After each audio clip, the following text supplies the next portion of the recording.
This is KossTalk with Evan Kossman, and you are listening to episode 7. This week on the podcast we have Tommy and Jake from Babsocks. Very excited to have them on the podcast, so let's get right into it. I know you guys have told this story a bunch of times, but if you don't mind, can you please tell the listeners how you guys came up with the idea? Absolutely. First of all, thanks a lot for having us on. It's a pleasure. Babsocks started in the greatest place in the world, the beer league dressing room. Bunch of guys celebrating what I like to say was probably a win. And Babcock had recently signed for the Maple Leafs, so naturally everybody's talking about the Maple Leafs, joking around. And one way or the other, and I don't even know what I meant at the time exactly, because I couldn't have foreseen what was to come, but I joked about Babsocks, Mike Babcock on a pair of socks. And I was just trying to get a laugh, and Tommy shot a glance over at me like I had accidentally discovered electricity, and that's how it all began. Awesome. So when did you realize actually onto something? Well, Tommy, you knew right away. Yeah, I kind of had a feeling that we were onto something. Obviously, when we started it, it was kind of just a fun little project. I was studying marketing at the time and just looking for something to do. And basically how we knew that we were off to something was when somehow the picture of the Babsocks made its way to a guy named Hey Barber, who's an Instagram influencer with about 250,000 followers at this point. And just reading the comments and how quickly it got a little traction on his account really gave us the impression we had discovered lightning. Tommy's being a little modest here, though, because he knew right away. I was a little, sort of, not underwhelmed, but I was skeptical. I was like, it's Mike Babcock on socks. And Tom was like, no,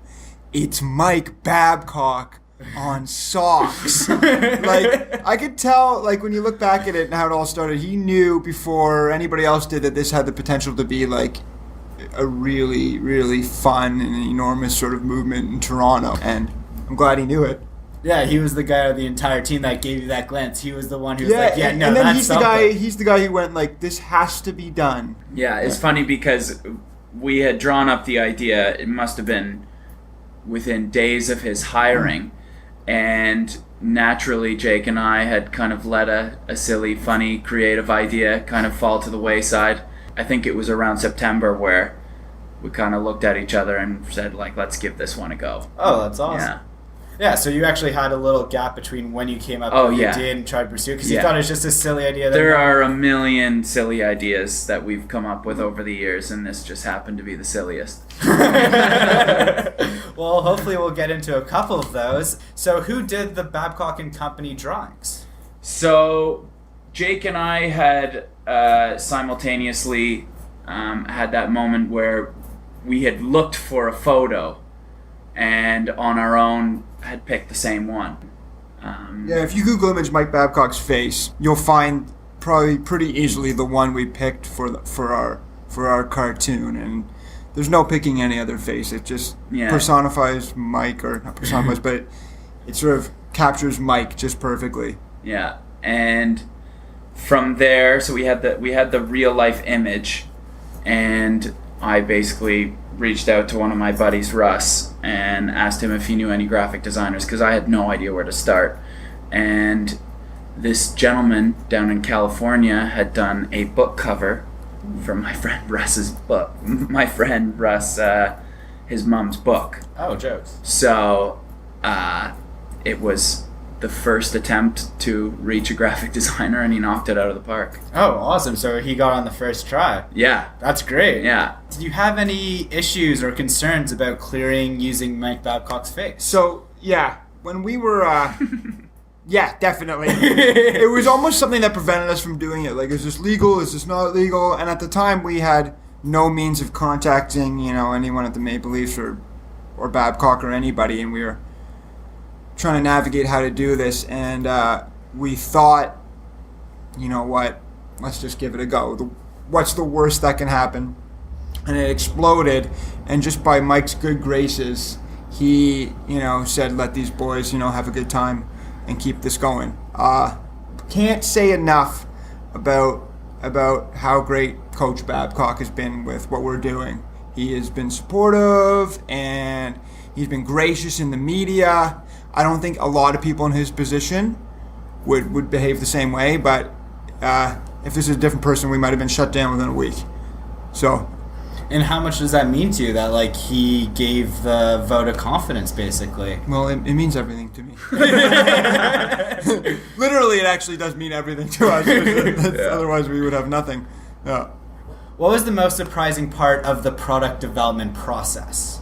The development. So essentially, I took the mock graphic design of a sock, and I scoured Alibaba, which is a network of manufacturing, and in broken English or Google translated English, I spoke as.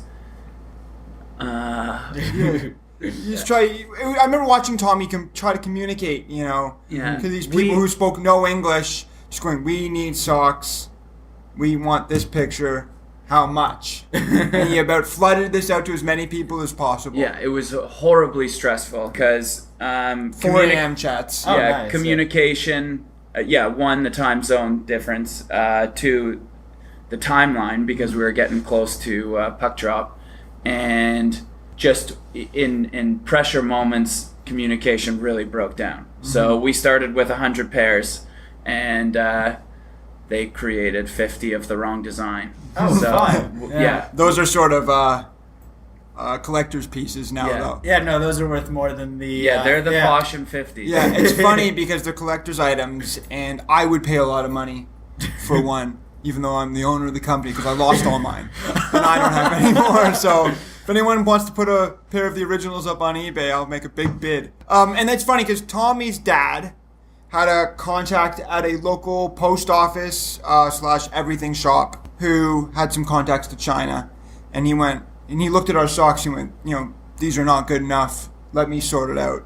And we were hesitant. We didn't know who this guy was. We didn't know, if he was legit. Well, I knew who he was. Yeah, I mean, we didn't know who he was pertaining to sock manufacturing. Yeah, we didn't know anyone in the sock manufacturing world. And he brought in a new sock and kind of like the face, it just blew everything away. Yeah. And we were off to the races. And that's also just a little plug here. For the best prices on food supplements, protein powder, and vitamins, go to DeArts 300 Coxwell. Best prices in town. You heard it here first. Yeah. So, looking back, is there anything you wish you did differently? I think it all played out the way that it was supposed to play out. I mean, you would assume selling one single product would be easy, but Jake and I were new to business.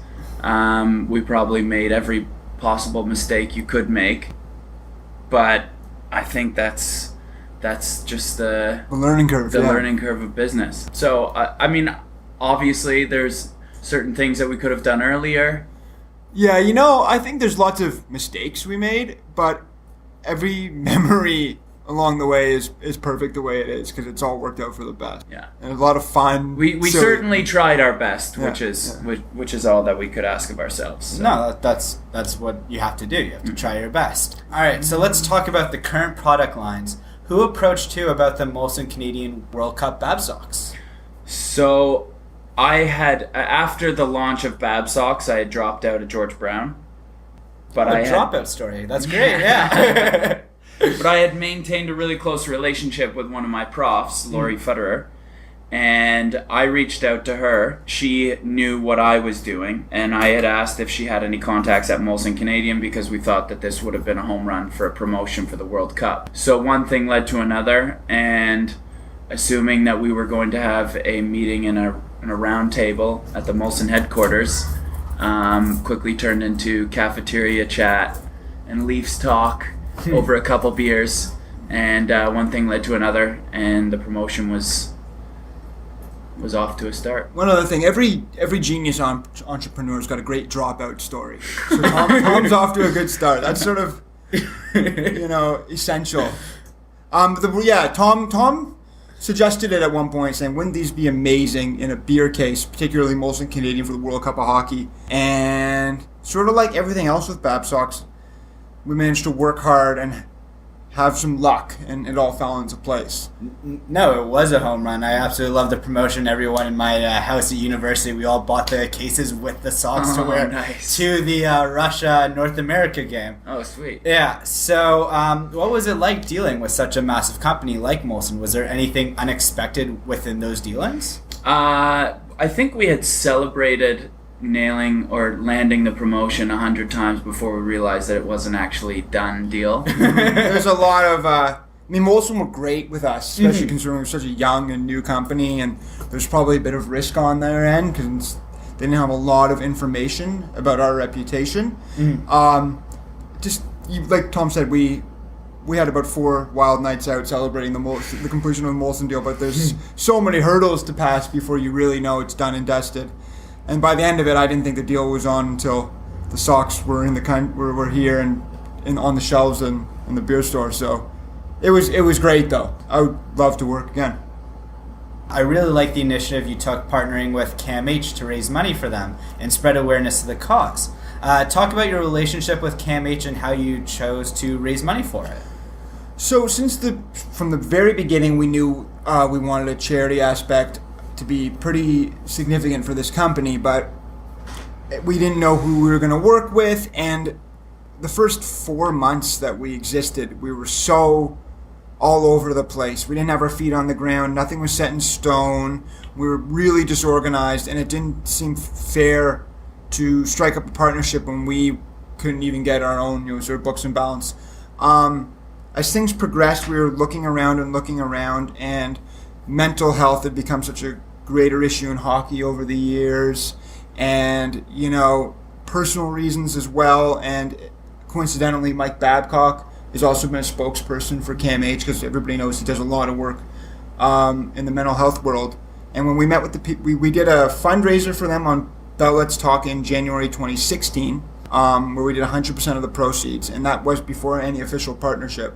And when we met with them afterwards, they were so positive, so fantastic, that you could just tell that these were good people doing really good work, and it was a pretty easy decision to strike a full-time partnership. No, it definitely is. And if anyone wants to find those socks, they're on babsocks.ca. They're for a great cause. So last year in January, you were interviewed by James Mirtle for the Globe and Mail. I wanted to follow up on a couple of things I noticed in the article. First, you mentioned you were considering a couple different product lines. Is there any progress on things like Shanahan's and Matt's hats that you're willing to talk about? Willing to talk about at a limit. I'll be careful. No, so we have lots of different ideas for expanding the product line. Nothing has come to fruition for different reasons yet.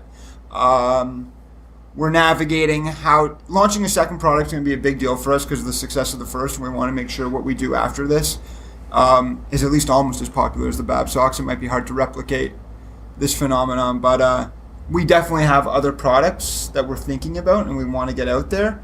We just want to make sure it's the right one because we don't want to release something just for no reason. But some of the things you might have heard in that article, that was just us sort of riffing and joking around with Mirtle for fun because he's just a fun guy to talk to.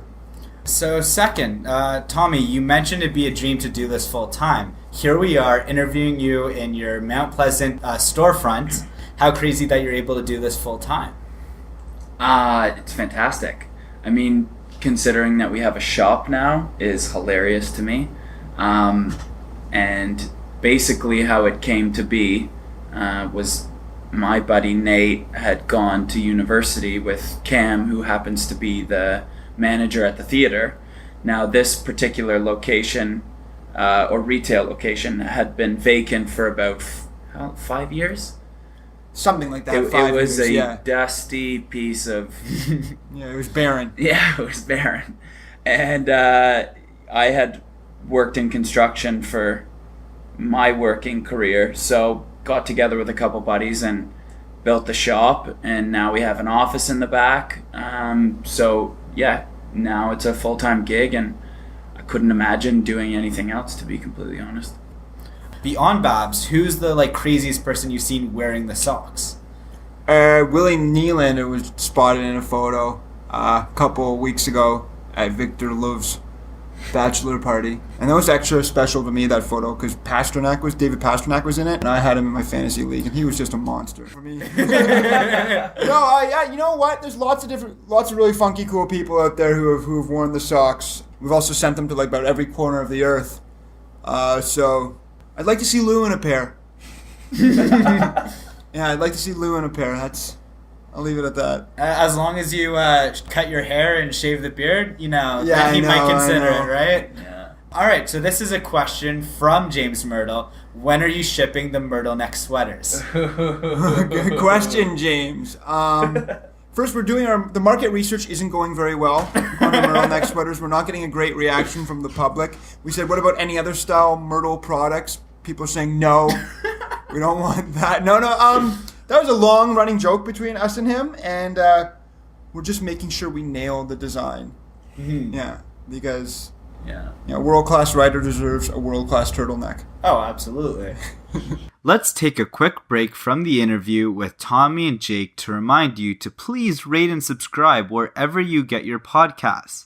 I cannot underrate how critical it is you do this, as it really helps build momentum of future episodes as the podcast is starting to take off. And now, back to the interview.